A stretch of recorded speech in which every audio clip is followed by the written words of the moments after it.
Est-ce qu'il faut vraiment laisser sa place aux fans hardcore en concert? La question est dans toutes les bouches depuis l'engouement lié à l'annonce des concerts de Bad Bunny en France. 3 concerts, une file d'attente de plus de 500 000 personnes, ça crée forcément des désillusions. Sur les réseaux, certains ne décolèrent pas contre ceux qui ont pris leur place alors que leur son préféré c'est DTMF, critiquant l'effet de hype autour de Bad Bunny. Au récent concert de Ninho, Jul ou encore Franglish, les fans se sont étonnés d'une foule plutôt silencieuse à l'écoute de gros classiques et certains artistes eux-mêmes ont pointé du doigt un public dit TikTok. Il y a des gens qui ont remarqué déjà ce problème-là, mais il va falloir dire les termes.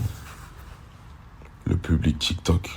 Oh là là là là là là. Pour nous, tout le monde doit avoir accès au concert, autant les fans les plus fidèles que les nouveaux auditeurs. La notion de mérite n'a pas trop sa place dans la sélection du public, et c'est de toute façon très difficile à mettre en place. Sans oublier qu'un concert, c'est pour l'artiste un autre moyen de fidéliser son public. Le vrai débat, c'est d'ailleurs plutôt celui autour de l'accès à la culture. En fonction de ses revenus ou de ceux de ses parents, on va pouvoir plus ou moins enchaîner les concerts, même ceux des artistes qu'on attend moins. En réponse à ça et pour mettre bien les vrais fans, on peut saluer l'opération Fan First imaginée par Spotify, qui va donner des accès uniques aux plus grands auditeurs d'un artiste sur la plateforme, et on peut aussi parler du principal concerné, Bad Bunny lui-même, qui démarre en juillet une énorme résidence de 21 concerts au Colisée de Porto Rico, son île natale, en réservant les 9 premières dates aux habitants de l'île. Sympa. Pour les autres concerts ouverts au reste du monde, El Conejo Malo a créé un questionnaire sur sa carrière à remplir pour s'inscrire à la prévente. Une chance supplémentaire pour les fans de pouvoir assister au concert. Du coup, on vous conseille de bien réviser avant de choper vos prochaines places de concert.